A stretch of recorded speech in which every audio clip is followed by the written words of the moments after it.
Welcome back to another Quantum Yoga podcast. We're here today with Dmitry Orlov, who is, probably best known, I would imagine, as the GM for the Biowell company. Also author of a recent book called Please Don't Change the World, which is, I cannot wait to hear about the feedback of your title. And also founder or co-founder of the AVD company, which I believe does environmental testing and interaction. No, it's about studying interaction between human and the environment. Oh, wonderful. So we're going to have so much to talk about, and there's a lot of crossover between those things. I wonder if, as a setup for some of the further questions, you could give us a backgrounder on yourself, a perspective on how you're looking at all these things, right? So there's sort of educational and training background and your work background, because there are elements of physics here and elements of Ayurveda and TCM and other elements as well that you're kind of formulating your insights.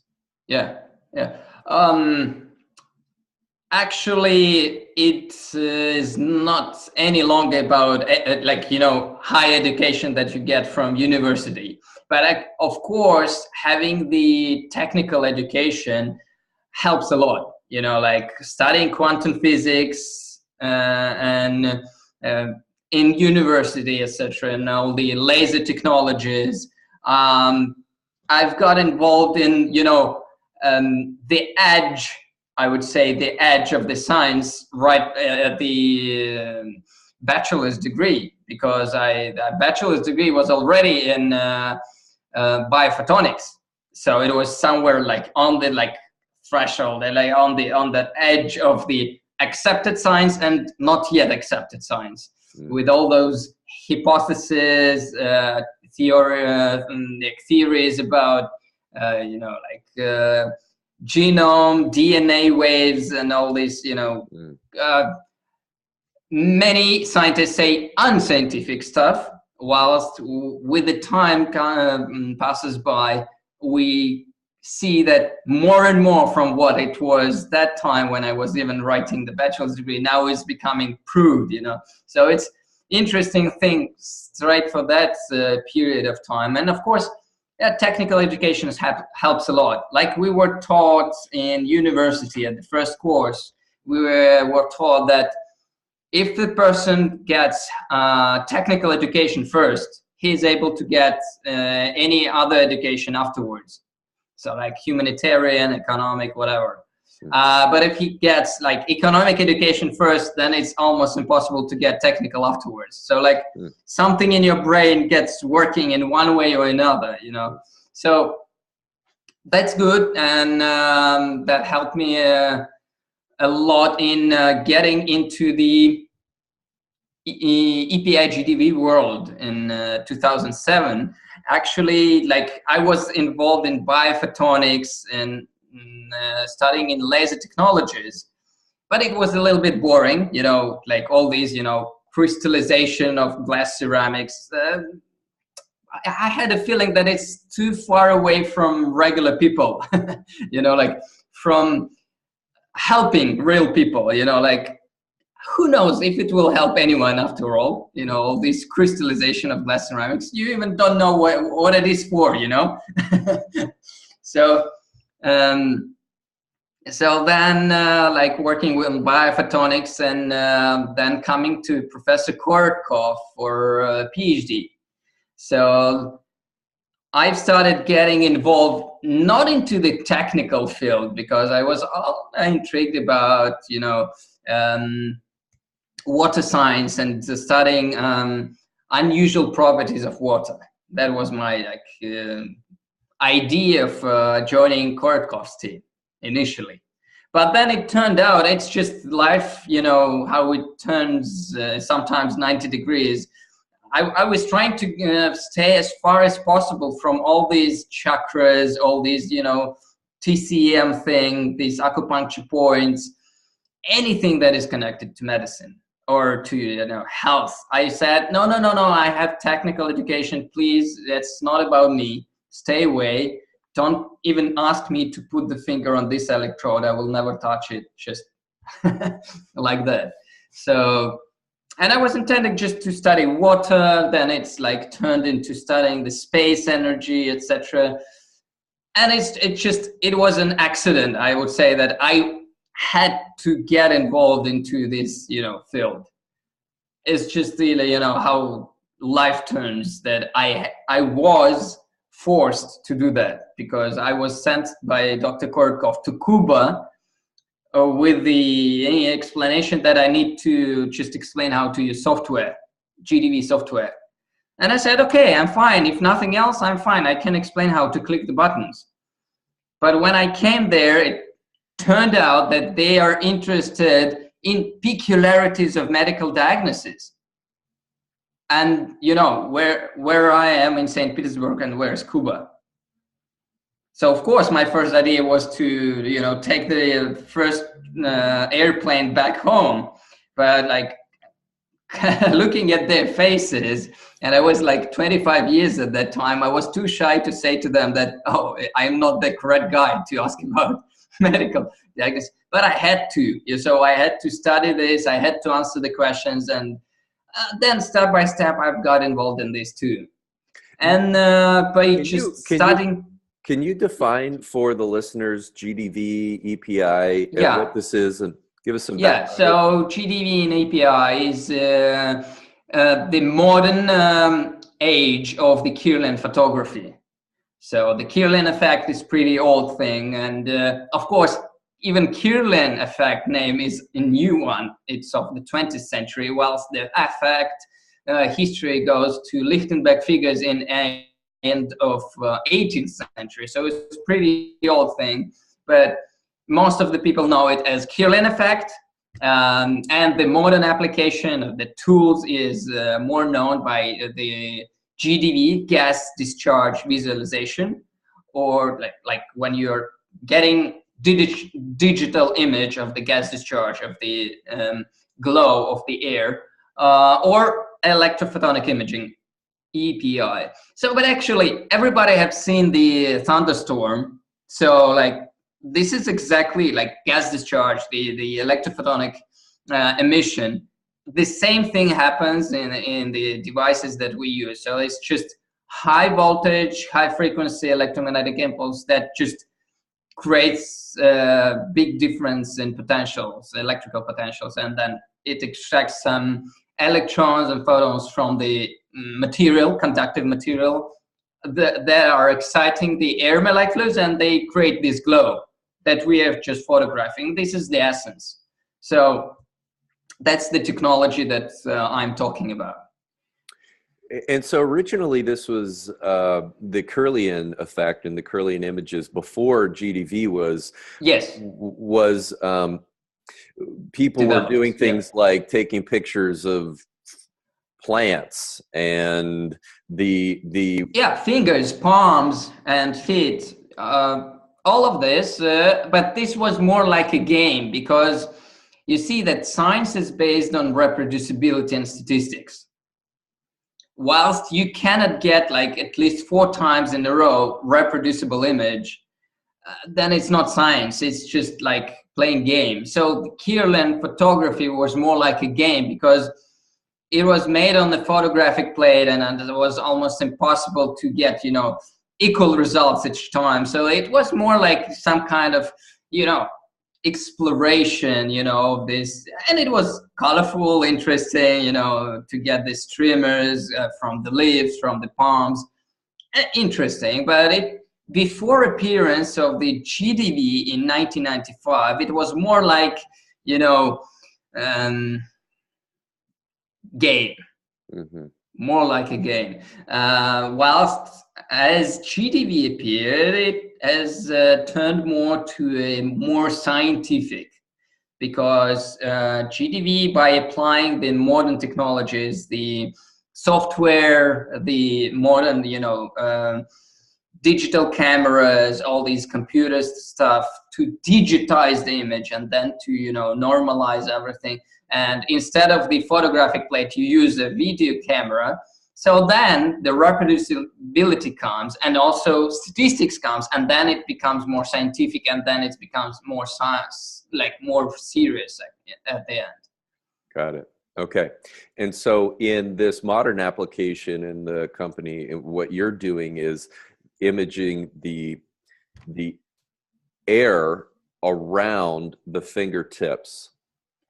Yeah, not only just it's one of the applications is measuring the fingertips, because we have applications like measurements of the space of the environment with the Sputnik, where you put, instead of the finger, you put the metal tablet, the calibrator.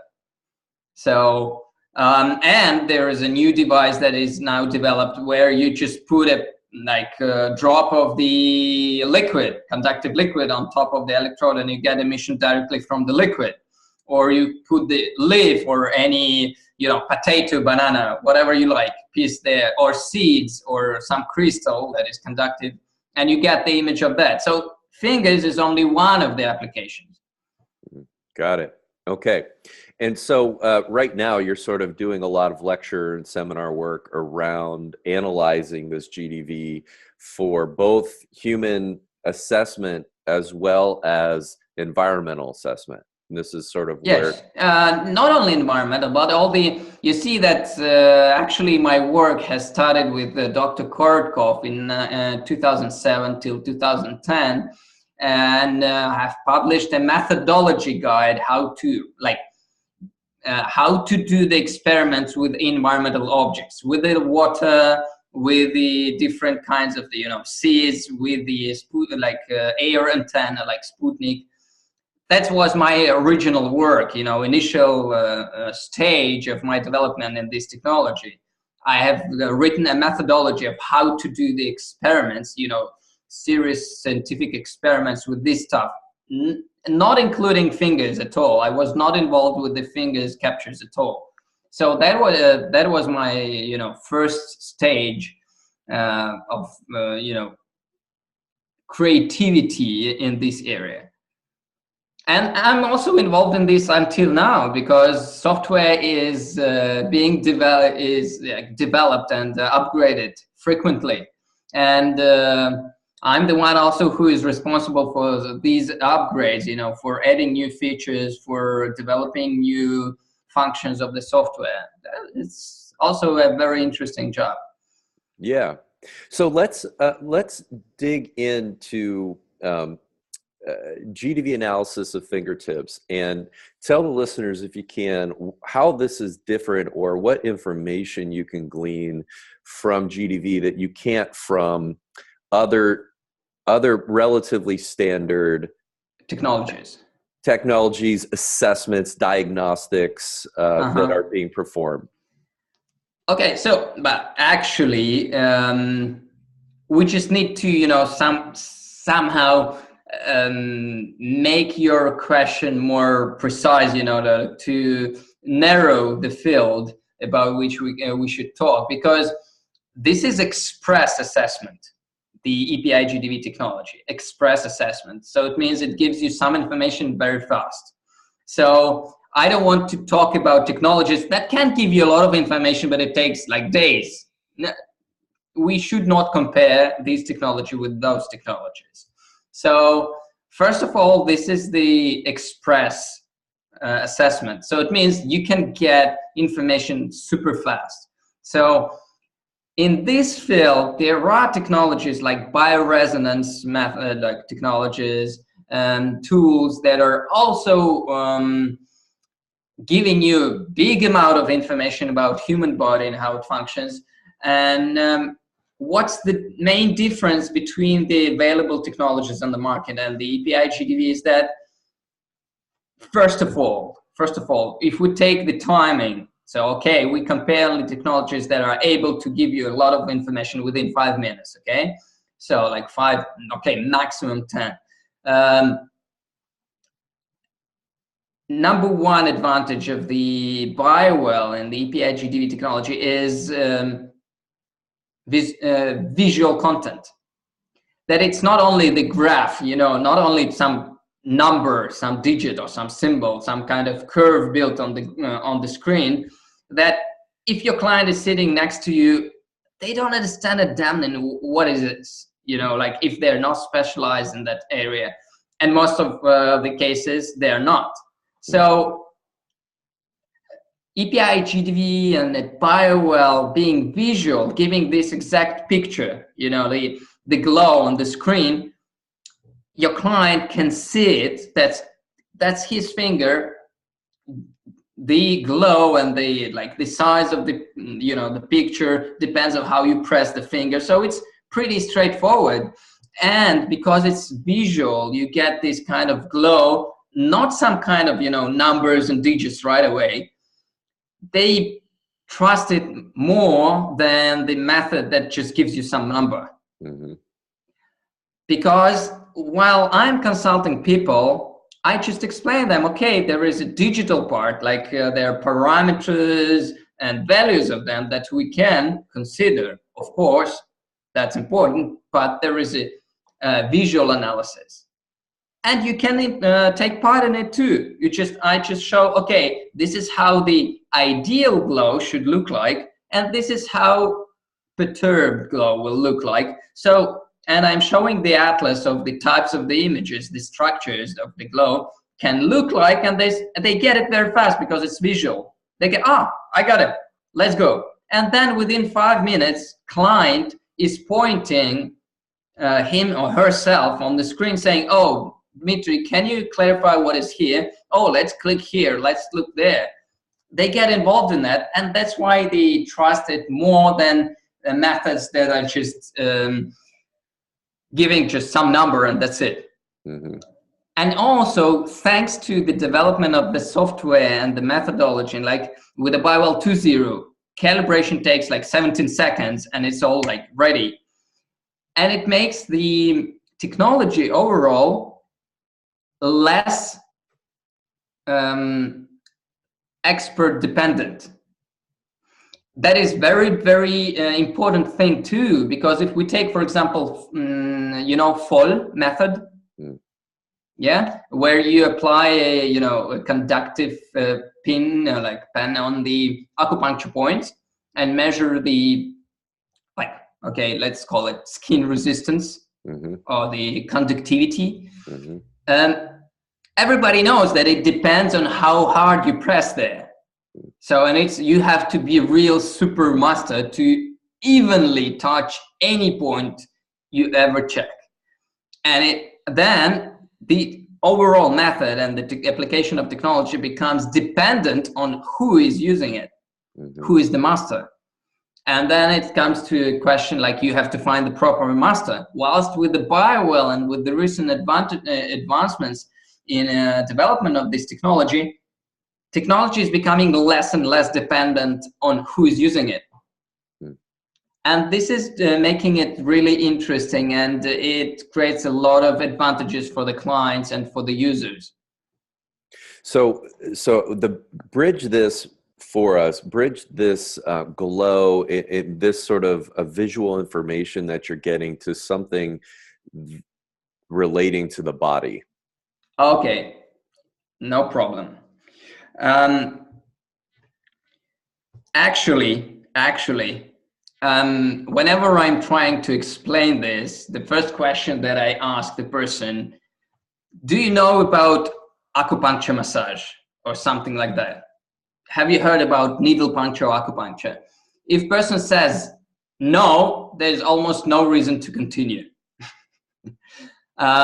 But of course, in modern world, almost everybody have heard like at least once about these things. Then I ask this simple question: do you think that when they do the therapy, they put the needle or they do the massage on any point, or there are some specific points on the body where you should press? And then possibly there are some specific points. So if it fits in the brain of the person with whom I'm talking, then we can continue. So if you understand that there are specific points in the body that are somehow, you can call this energy meridians, whatever you like, connective tissue, up to you, nerves, lymphatic system, blood vessels. All these things are transferring signals. But anyway, you just understand that there are specific points on the hands, on all over the body that are connected somehow with the different organs and systems in the body. That's the first step. If you get it, if you're ready to accept this, that's fine. Then we can easily explain the whole technology, because if you understand that the state of the organ somehow is being transferred by the energy meridians or some channels to the acupuncture points that we have also, like on ears, on the face a lot, and on the palms and fingertips too, then you understand that the state of this point is connected directly with the state of the organ or system. So then it's very simple. When you put this finger on the glass electrode of the Biowell device, and the device sends a high voltage impulse, high frequency impulse, but it's very short, several microseconds. You don't feel it, you don't sense it at all, but that's enough to extract information from your finger. So just due to that, that's where physics works.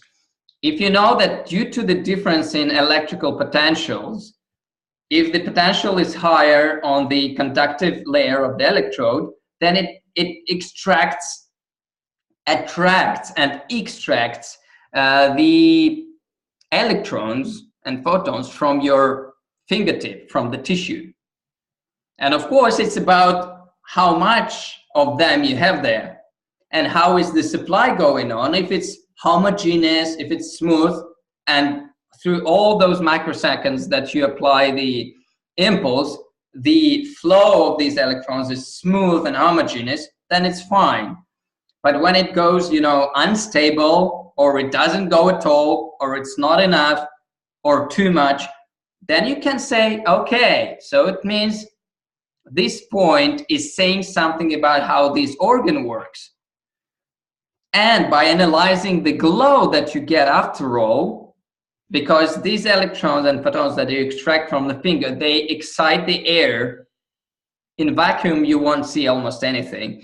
They excite the air molecules that get excited. It means they enter higher energy state. And when they relax to the ground state, they emit light. Mm-hmm. And this is exactly the glow that our video camera in Biowell is photographing. Mm. So then it means, of course, we are like, anybody can say like, oh, but you're measuring glow of the air, not of the finger. Yes, that's true. But the glow of the air is initiated by the electron avalanche from the finger. Mm-hmm. So it means they are connected anyway. So the glow that you get is connected to the avalanche of the electrons that you extract, and that is connected to the state of the inner organs and systems. Am I clear?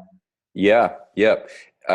So get more into these this mapping, the mm-hmm. mapping of the glow to these meridian systems. Let's just use that word to explain how one would even go about going, oh, well, this flow is, how would you say if you saw a disturbance in the emission? Mm-hmm. Yeah, I understand the question. Thank you. You see that initially it was an idea of Peter Mundell from Germany to, instead of just looking at the glow overall, to find some sectors, to be more specific, to find the sector responsible for heart, or find the sector that is responsible for intestines, etc. So it was his idea to apply this traditional Chinese medicine, these acupuncture points, to the Kirlian effect. And this kind of, relation was updated by Dr. Kortkov in 1995. But the thing is that the diagram, this intersection into the sectors, that was used in 1995 and that we have now they're different. Mm. And they're different, first of all, due to a lot of different studies made all over the world in different institutions where doctors or scientists or just practitioners are finding that, okay, the emission in this sector, in this angle of the middle right finger are related to the problems with the kidney, or this emission in this area has correlation with people who have bronchitis, or this area of glow is connected to the problems with the vertebrae of this specific area. So by doing these kind of clinical studies, research studies, we were defining these sectors and building this diagram of intersection and creating the table that you see now in the Biowell software. So initially it is based on the approach provided by Peter Mundell, but then it was tuned and changed a lot through this already like 23 years by scientists all over the world in many countries. It's not only Russia that has taken part in it. Lots of studies has been made in United States by different therapists, different researchers. Lots of studies were made in Europe. So, and it's all is the fundament, this kind of, what the base of the Biowell technology now. So can you say when you see a high or low level of these emissions, that how do you translate that into health yes, level? Yes. Yeah, that's a good question. First of all, we need to define that EPI-GDV is a functional analysis. Functional. Actually, we can say that there are two types of analysis. That's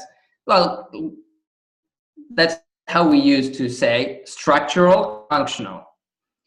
Actually, they're all interconnected every time in every case, but in order to distinguish them better, like we call one structural, another functional. So functional says how good it works. So like if it's normal amount of energy there, or it's too much, or it's not enough.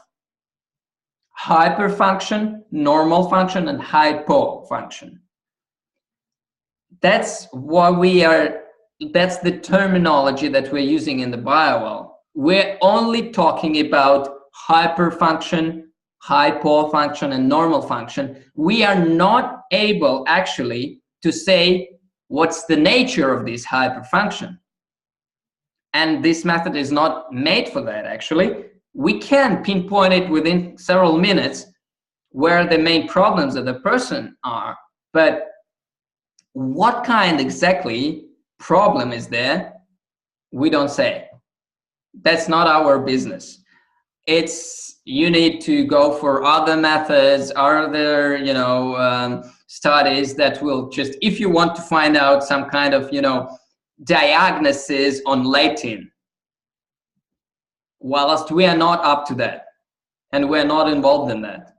So we just pinpoint those places where it's too much or not enough, and say, please pay attention to that. Take care of that. And it's up to you what to do next. I'm sorry. Yep. So that's the terms that in which we talk about health in the Biowell. Yeah. Functional state.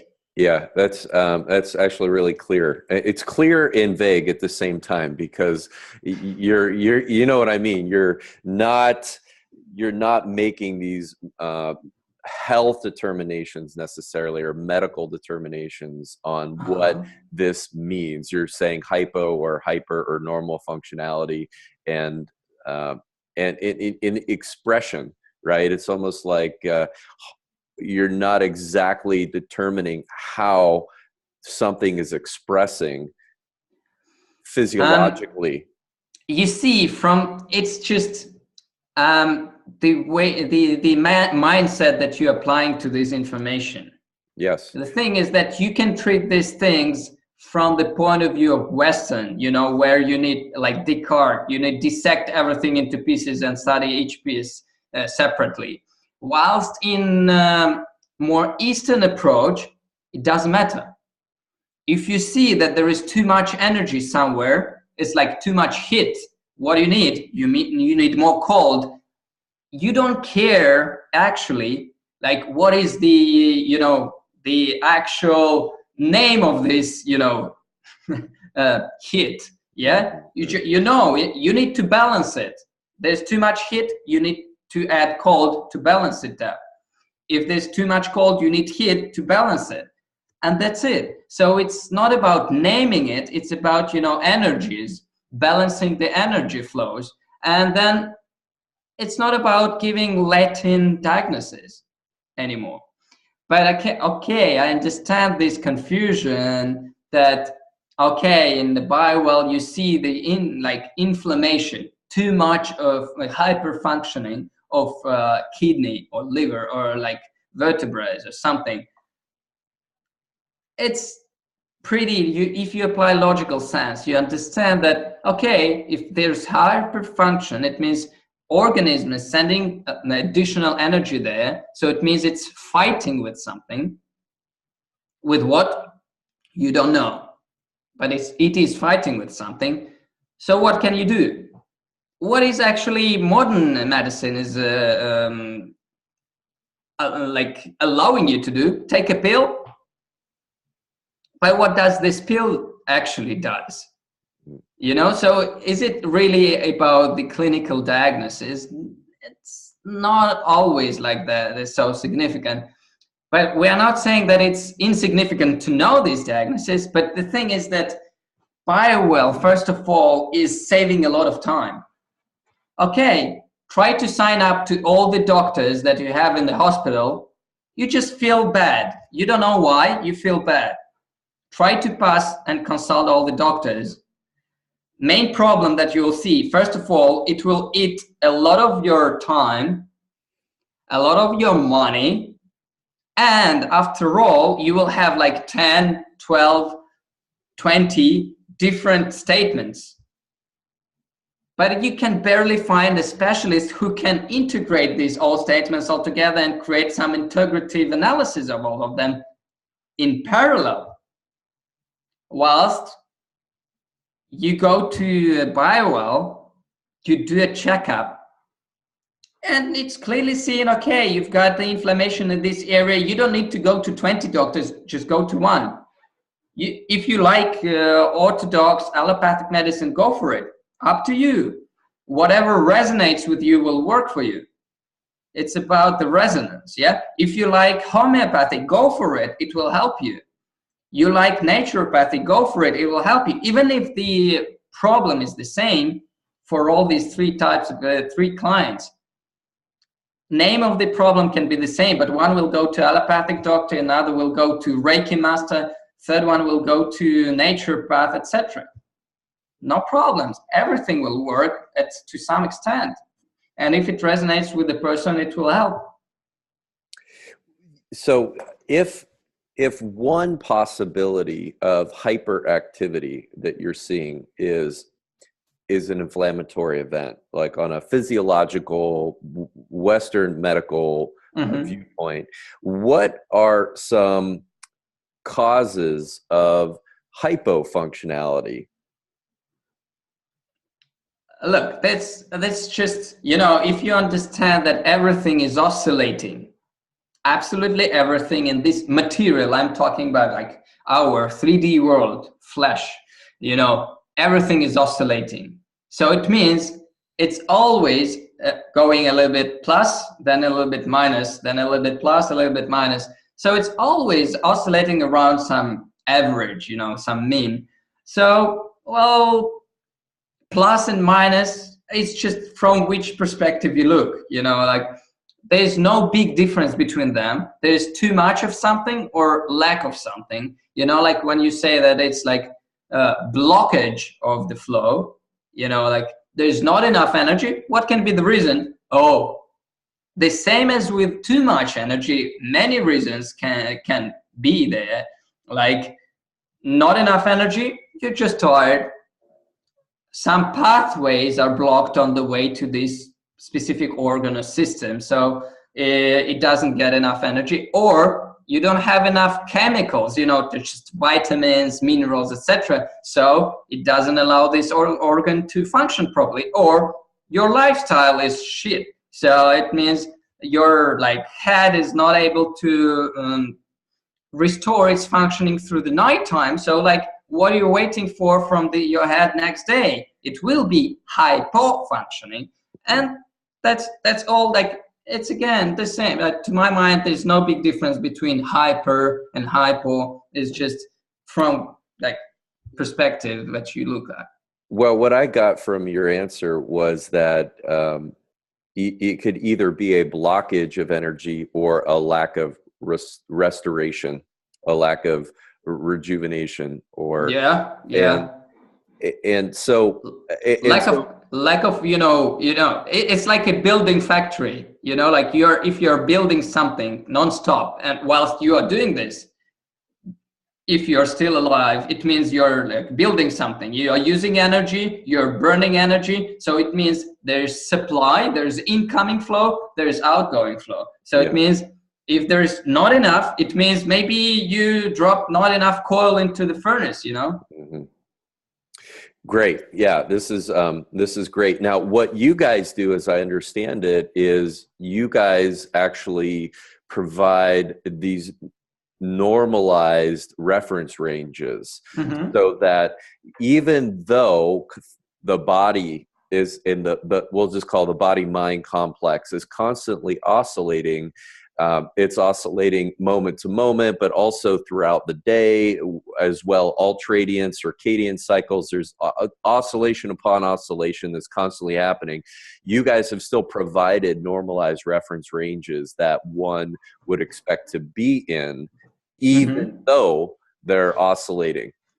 You know, we're scientists are really lazy guys, and they don't want to spend their time on something that can be evaded, you know, like, so that's why like scientists agreed, if something is affecting the result less than 5%, we don't care, you know. In Biowell world, we have agreed, if your energy state, any parameter in your energy, this functional state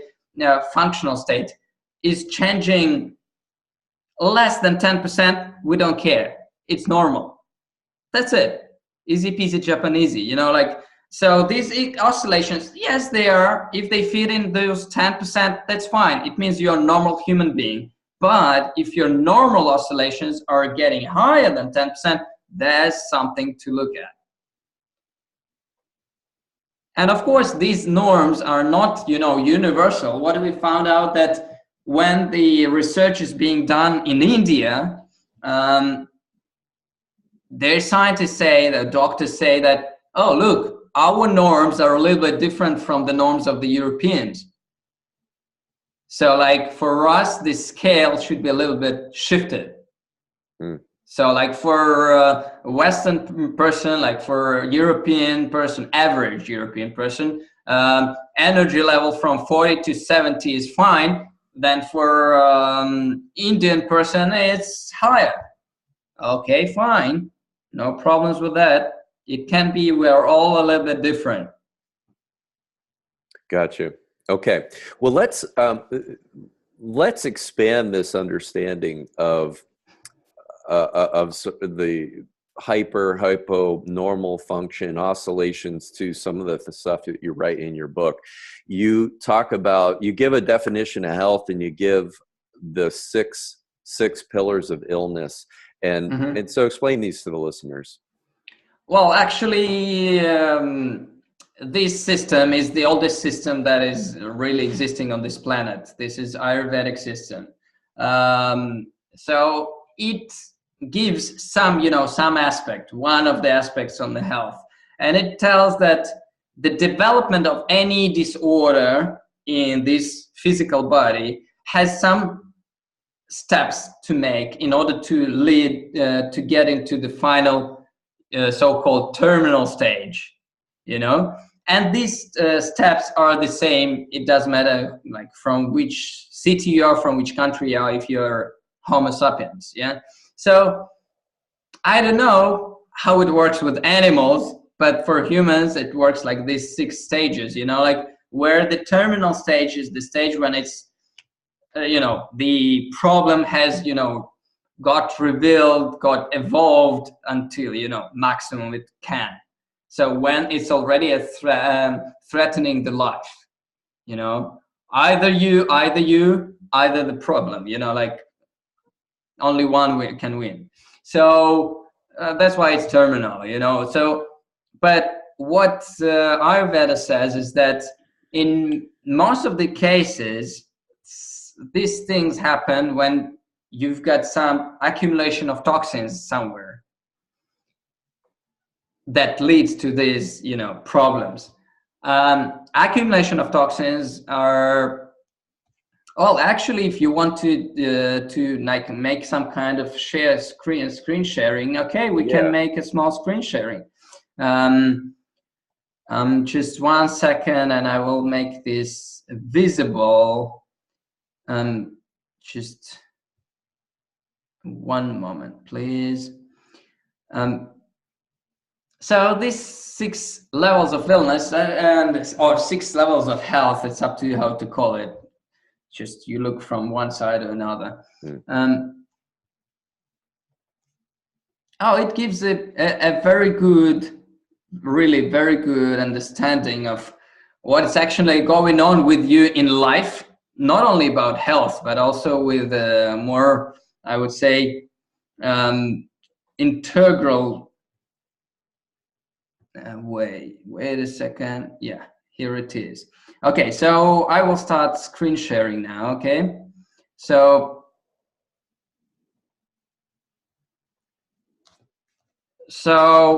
you see these all 6 stages. What I like about the system, and that's how I work with any field, I like to study the principles. So the basic principles that are lying in this, you know, underlying everything that is happening there, from which everything, all the cases that you look at are the just outcomes from these principles. So you can, by knowing the principles, you can, you know, just juggle with it.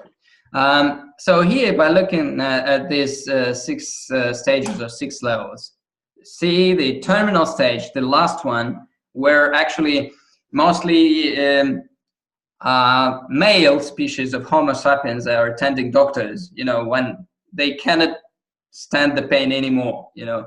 The symptoms, but still these 2 levels, the 5th and the 6th levels, are the main levels on which the modern medicine works. So we either kill the symptoms or we do the surgical operation or some chemotherapy or something like that. Whilst according to this system, there are 4 stages that prevails, like that leads to this 5th and 6th. So like accumulation of toxins, and these accumulation of toxins are created by some imbalances in metabolic processes, let's call it like that. So like some energy flows in the body. So if it means if something is imbalanced in the body in any part, it will create accumulation of toxins that will not allow you to feel fine, or, you know, like to make some mistakes, you know, that can lead even on the brain area, you know, like you are doing simple mistakes. Oh, you say that it's not about toxins, but okay, your brain is also accumulating a lot of toxins through the daytime, and if you're not sleeping in the correct time, your brain cannot get rid of them. So that next day, it's not about simple running 100 meters, it's 100 meters with hurdles. You know, that's what your brain does for almost, yeah, like 90% of the humankind now in the big cities. So like, it's again, there's toxins in the brain that create, like, makes us do silly mistakes in our lives also. So these metabolic imbalances and toxins are the levels at which, you know, integral medicine works. So if you go to some integrative medicine clinic, you either get cleaning, detoxification, or that's level 4, or balancing. You can do balancing in many ways. You can take some like herbs. You can pass some, you know, Reiki, emotional freedom technique, or something like that. You can do massage to balance the energy flows. You can do needle puncture, acupuncture, so many things. They are all working on the 3rd level. They're balancing you, and being balanced, you allow your body to clean itself, because it's made like that. It cleans itself non-stop. Just your main task is not create too much obstacles on this way for your body. I'd like to pause you just right there, because what do you say to people who will respond, well, so Dmitry, if I'm looking at your 6 stages of illness, and this is sort of a top-down precipitation of effects here, well, what about the, you know, the unknowing, innocent exposure to some kind of toxicity? Like, I don't know, you were fed seafood and put, you know, you had 50 mercury amalgams put in your teeth from the time you were 12 years old. You're entering a very, very subtle area. I've got your question, Jonathan. But first of all, look, it's pretty simple. I can give you more examples of what you're trying to say. Okay, you went out to the street and you got frozen your throat. Yeah, you didn't wear a cloth good enough. So it means that you were not taking into consideration information that is available, but you were not aware of. So it has created some imbalance in you. So like you are thinking it's not important, but it turned out that it's important. You know, you take something into your mouth, eating something or drinking something, thinking it's not important. Your intestines, your kidneys, liver, and your stomach will cope with that. But the thing is, it makes sense. You are the one responsible for anything that is happening with you in your life. So it means if something is happening, it's the only reason is you, inside of you. So, but the only problem and the main task is where to find this source. So it means when you take some seaweed and you're just, oh, that's too much mercury. Number one, why are you so why you're not sensitive to eating such, you know, fake food? Number two, where have you taken this kind of, you know, food from unknown sources? I would say it's like going in the internet and clicking on all the links, you know, and then getting viruses in your computer. It's your responsibility. You should be thinking about before clicking. You should be thinking about putting something in your mouth. So from my perspective, it's just my deep belief, or it's not belief, it's knowledge. It's just, I know that there are no accidents. Right. So I hear what you're saying for a person who's capable of possible discrimination, possibly being able to be aware. Basically, you're talking about awareness. And yeah. So, but what about for, say, again, and we'll just credit that to adults having awareness, proper choice making, that sort of thing. But what about kids who don't yet have this critical ability to analyze the choices? Okay, so here you would come to a stage where either we agree on one thing and we can continue discussion, or we have to stop at this level because we don't agree on that. So my understanding of this life is that it's not something that just happens due to some unknown reason. It's just accidentally. From my perspective, it's also some, you know, running circles, like if we look at the circle like this from this perspective, from another perspective, is just again oscillation. So it means that we're living this life and we're not starting from the blank page. Number one. If we are talking about kids, like again the kids, like what I'm also explaining in my book, and I'm trying to give this definition from the terms of the quantum physics about the soul, that is actually the source of the source code that is being installed on your body. If there is already a source code, by default, this source code has some individual characteristics. It means this source code has some specific like properties that will lead to some specific problems in life. It doesn't matter how old are you. It doesn't matter at all. So like, because the software is being installed right away when soul enters the body at the earliest stages of development. So from that moment, the story gets revealed. And I don't let, for me, this is like a nonsense. It's just pressing on the feelings, on emotions, like to say a combination of words like innocent baby or innocent person or something like that. What is innocent? From whose perspective he is innocent or she is innocent? That's just in most of the cases, you think that person is innocent just due to lack of information about this person, about history, about the cause and effect, because you're looking only at the fact. You don't know the cause because you don't have information about it. And without knowing cause, you're looking only at the effect. You think, oh, he's innocent. Why it happened to him or to her? It's unfair. No. Sorry, nothing happens due to no reason. It's impossible from the terms of, physics. Through the, physics doesn't work. Nothing happens accidentally here. So everything that is happening has some, logical chain there, some laws. Okay, sometimes we don't know the laws due to which something is happening. But it's our problem that we don't know the laws. Still, physical universe is pretty stable and it's pretty reproducible in what it does. And these kind of things with I don't like these words about innocent and give me an example.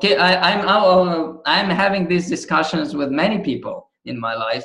Come on, give me an example of an accident. Just one example of accident. From your perspective, if you will be able, I will give up. Okay, so let's return to these 6 stages of illness. Can you keep that slide up there for a second? Because your first two steps are it's interesting. There's a distinction right here between 2 and 3, where 3 begins sort of the physiological material changes, and before that, this is the mind. This is the mind now. It's more a software, software level.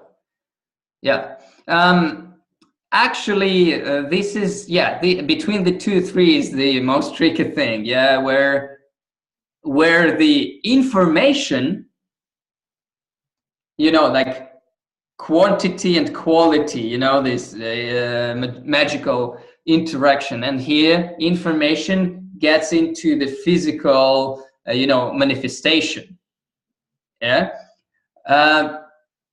But here we come, in order to understand this connection between the 2nd and 3rd levels, you need to know what is consciousness.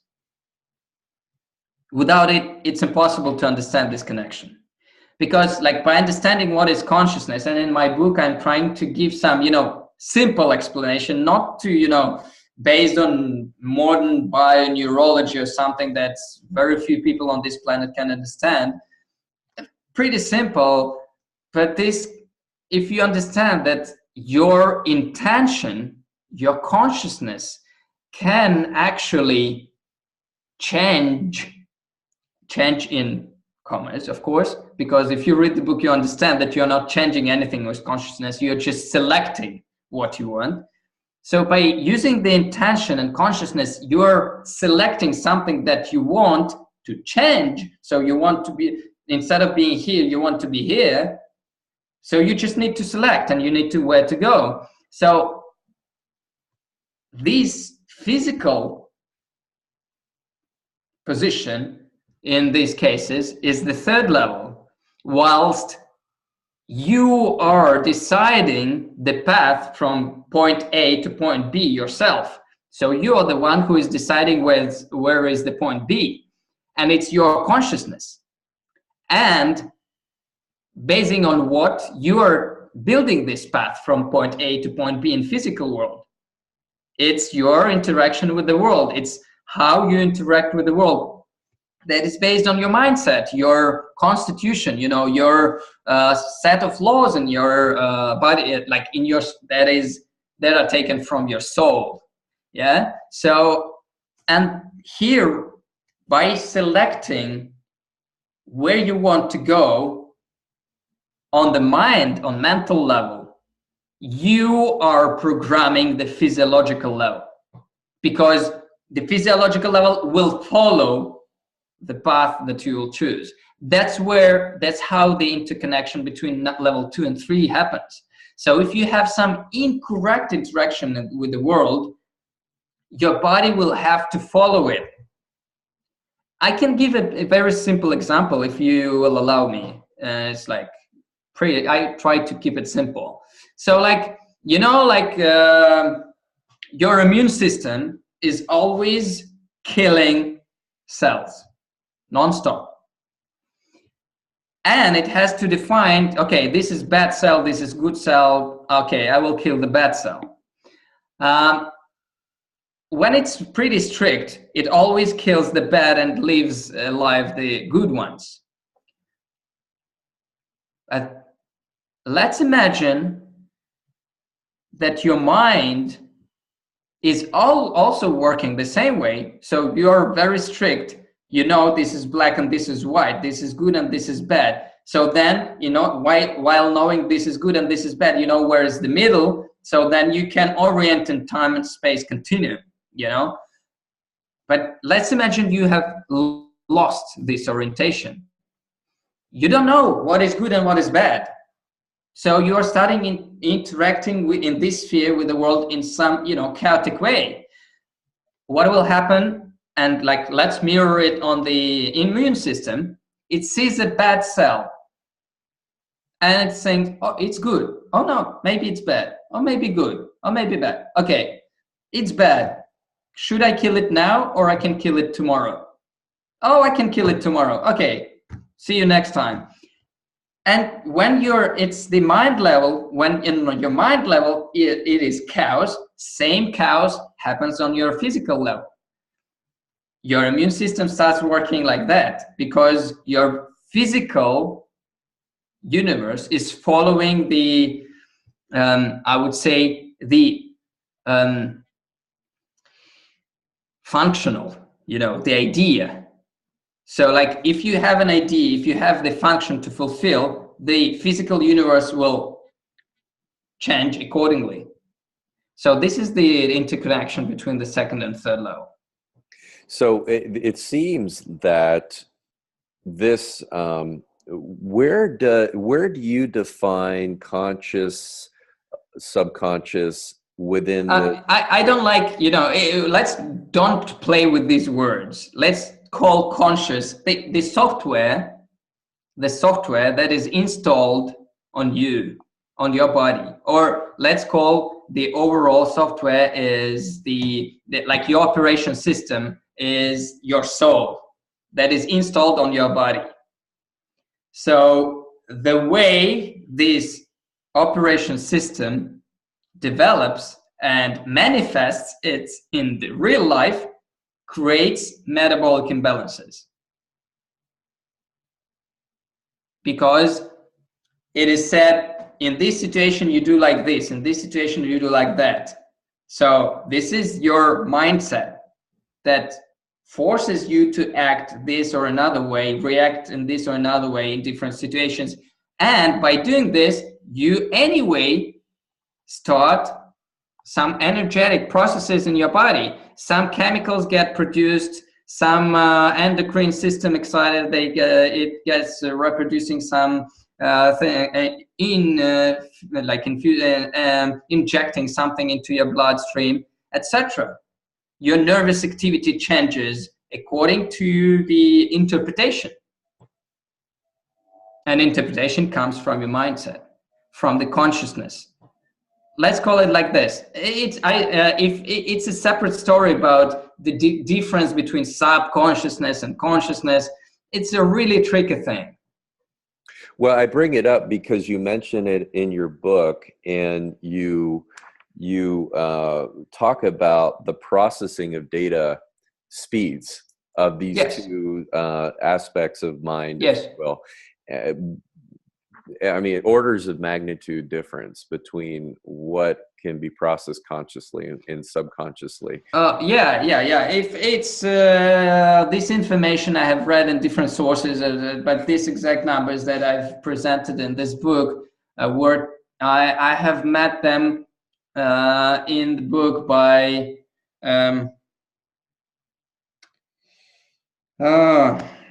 one second. It's Genius in Your Genes, the book. Dawson George. Yeah, so that's the book where the last time I've seen these numbers. But actually, this is all logical again. There are automatic programs running, and there are, non-automatic programs.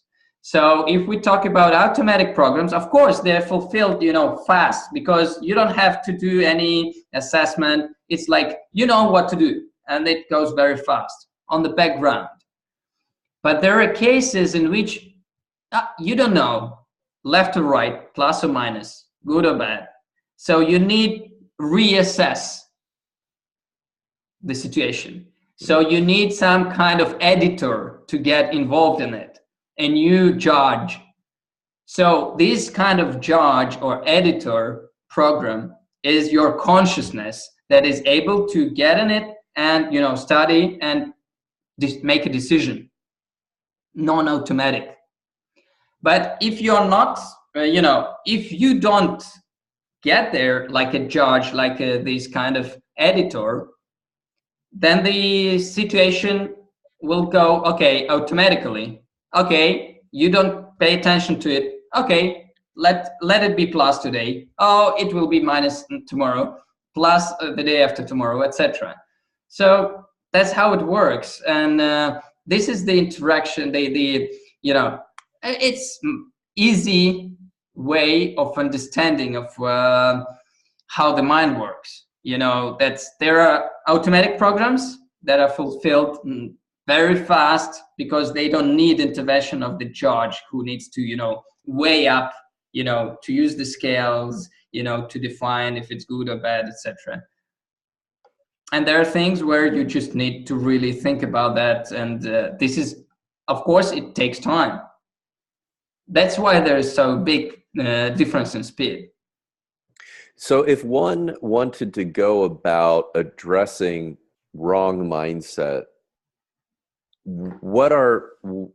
give us some examples of that. What are the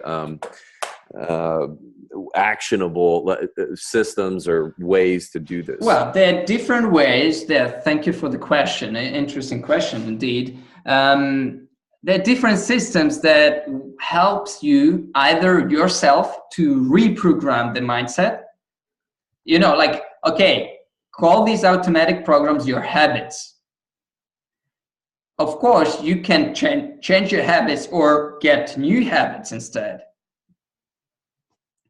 And if you think on this level about, getting rid of some bad habits and getting new, you do yourself, or you can, ask some specialists in reprogramming the mindset to do it for you, So, that's if we go to this, the consciousness and this kind of reprogramming, either you do it yourself, like in any other aspect, by the way, or you ask somebody else who is able to do that for you, has the you know, administrator rights to enter into your source code and can change it. Oh, it's up to you if you trust this person. Whatever he does there, if he hacks your system and does something there, who will be responsible for the result? Only you. He will not. So, and what's an example of this? Are you talking? Okay, let's go. Hypnotherapist. Okay, got it. You go to a hypnotherapist, he can do some things with your subconscious mind.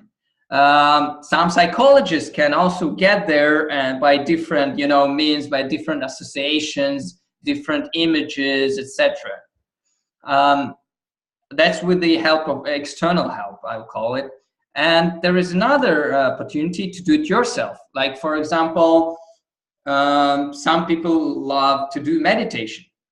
But for me, meditation is more an unconscious way of doing something, balancing or changing something. I know the system of, you know, conscious breathing.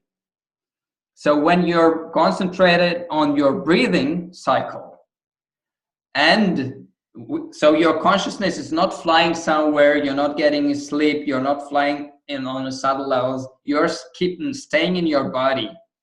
And then while asking specific questions, you're scanning with your consciousness, just paying attention to different organs. You're scanning all the body, looking for some resonance.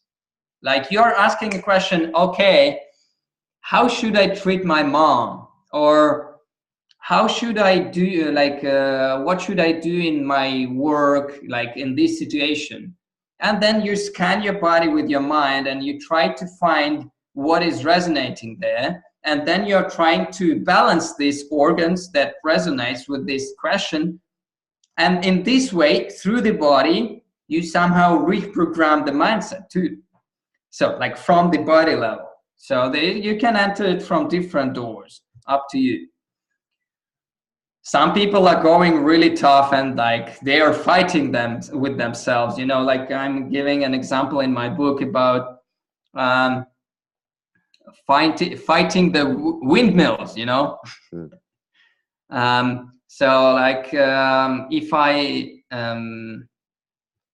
open, I like this. I like this explanation that you give a lot.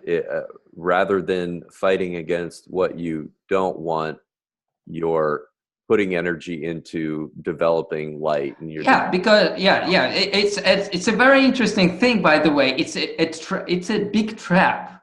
It's a big trap for many people on this planet, you know, because the way we perceive the you know, the problems is a really crucial moment. Like I will share the screen now. So if we take a look at this, you know, fighting something that doesn't exist. So this very interesting question that I came up, and probably many of you have heard of, like, does the darkness exist? That's very interesting. So like question. Okay, light exists because there are photons, the electromagnetic wave that, you know, transfers the light. Okay, that's clear. Is there darkness? Is there a source of darkness? You know, like, so there's light and anti-light, you know, like, so then, of course, you can fight the anti-light. But the thing, I have never heard about it. What I know is that darkness, it's the way we use the words. We verbalize all the things that we see in our lives. So like, we say that the darkness is something or some place with the lack of light. That's it. Because the levels of darkness are also different. Okay, close your eyes. Will it be dark in beginning? Yes. Enter the dark room in the beginning. You will think that it's absolutely dark. You won't see anything. But your eyes get adjusted and, oh, suddenly you see something in this darkness. But then you know, take the blindfolds and, oh, another level of darkness, and that it's infinite. But the thing is that there is no source of it. So it means, what's the sense of fighting with something that doesn't exist? It's nonsense, like complete nonsense. But this is a trap in which Me also. I have gotten it many times in my life. And even knowing about this principle, I'm still sometimes getting in it, getting trapped in it. And but clear understanding that there is no need to fight with something that doesn't exist. You should work on something that exists. The light exists. Okay, so it means, okay, you are irresponsible. You don't need to fight irresponsibility. You need to strengthen responsibility. Like there is always, if you're concentrating on a problem, you can always find something that really exists, because the problem is designating something that doesn't exist, something that lacks in you.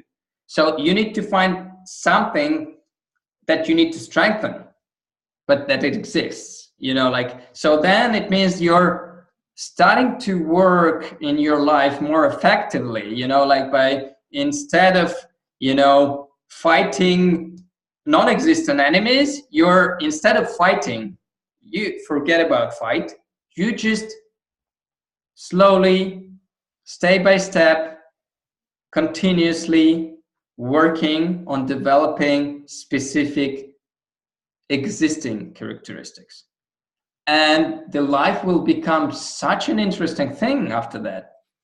So many things will get very clear, and you know where to go after that. So that's what I like about this. Let's talk for, we just have a few more minutes left here. And I would love to hear your thoughts on the environment. I see that, I was looking through one of your lectures regarding sort of like home feng shui, and the different ways that you kind of analyze an environment. And you've got a tool with GDV with the Sputnik, and you've got other meters and whatnot. Okay, I will try to fit in 5 minutes. So the thing is that I'm interested, this is my, like, as a researcher, interested in studying the energy of space. So I can stop the share the screen, and if you want, I can just share one presentation about the feng shui, this energy of space. I will just show one slide that actually explains what I will be telling you now about human and space. I want to find out what is the energy of space. Like Biowell is allowing you to see what is the energy of the person, visualize it. And I want to visualize and measure somehow the energy of space. There's so many talks about it in Chinese, in Feng Shui, in Indian Vastu, in ecology, etc.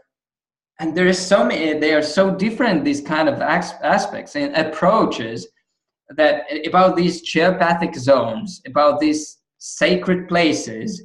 And there is no background, there is no baseline, there's no something that will create some kind of order in all these spheres of knowledge. So my idea is to make it measurable, this energy of space, some kind of like chi of space. And my idea is like this. I will show you the screen. So my idea is that there is such thing as everything is oscillating, in universe. So, okay, if we take some space, some room, hall, house, the parameters of this environment, all chemical, the physical parameters, they are oscillating in time. In one place, they are oscillating more. In another place, they're oscillating less. In some place, they're harmonic. In other way, they are chaotic. So if we try to somehow evaluate it, we can get into to such a picture, you know, like there is some kind of normal activity, you know, I call it activity level of environment. Not the energy, but activity level. I like it more. Maybe it's more simple to understand.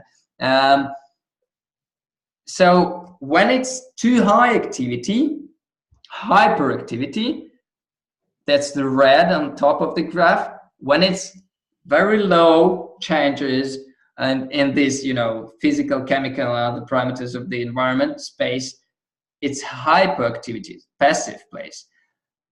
And what is interesting from my perspective, if we look into the principles,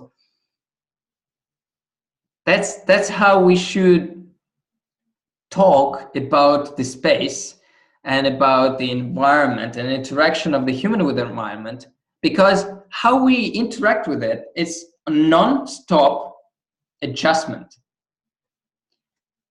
Person by default automatically is constantly trying to adjust to the environmental state. Magnetic field gets higher due to the sun, the splash on the sun, for example, and your metabolic activity increases together with it to get adjusted.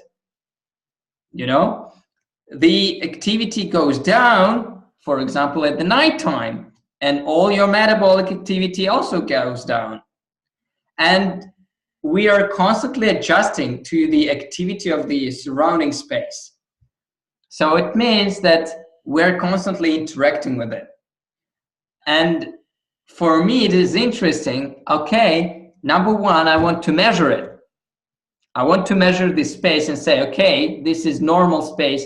You can sleep here, or this space is a little bit more active. It's good to work here and have some physical training. Or, oh, this space is hyperactive. I won't recommend you to stay here long because you will get exhausted very fast.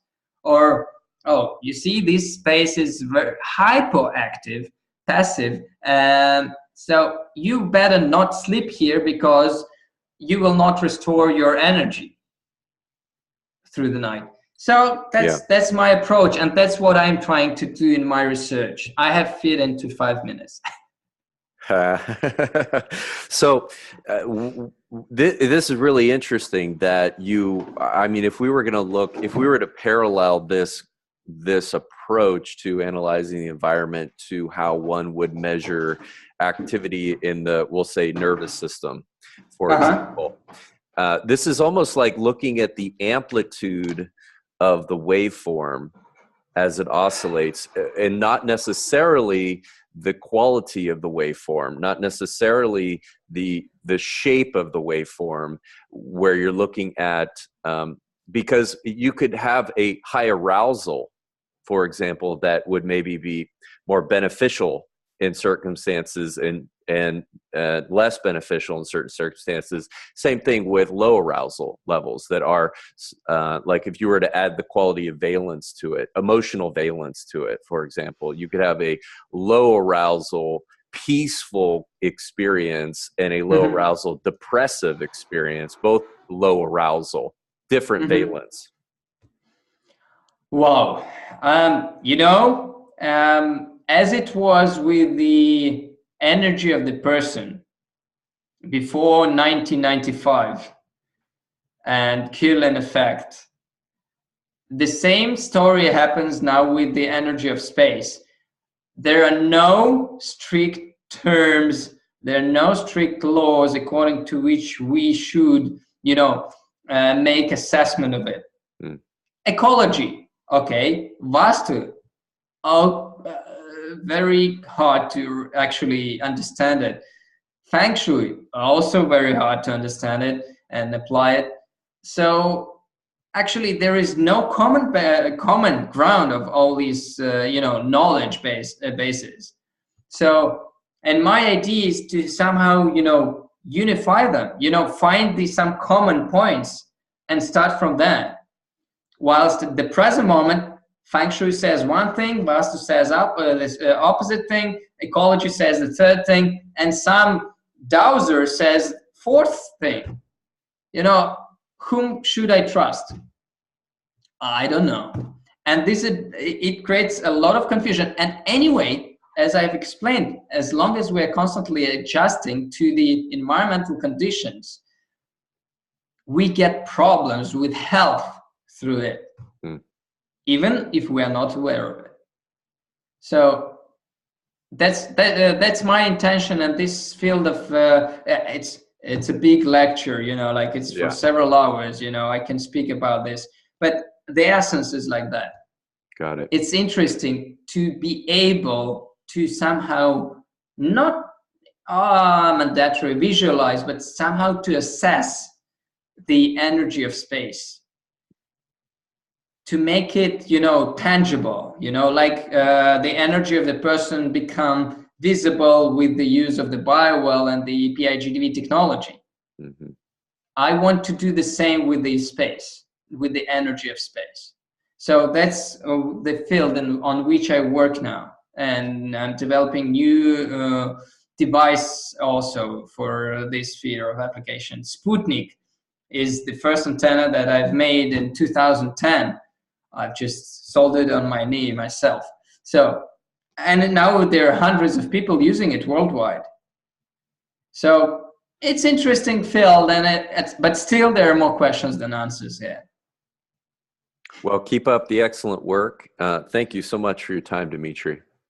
Yeah, thank you, Jonathan, for interesting discussion and for very interesting questions. I just really, and they're very intriguing, and in some places I can feel that even I was forced to look at the question from another aspect. Oh. Due to the question that you have asked. So that's awesome. Is your book is on Amazon if people want to get that? Yes, it's on Amazon.com. It's in electronic form if you want the Kindle version, or in paperback form too. Okay, and if people want to get more info about the Biowell and you? Well, actually, there are two websites. Go bio-well.com. You will get a lot of information about Biowell. We've got renewed the website, and now it's more modern, having more features, more functions, even feedback button. And now we have map of the users worldwide, where you can find a local user of the Biowell if you want to go and check how it works. In terms of my book, there is a website again, Dmitry-Orlov.com, where you can read about the book before buying it, for example. Okay, we'll put those links up in the show notes. And thank you again, Dmitry.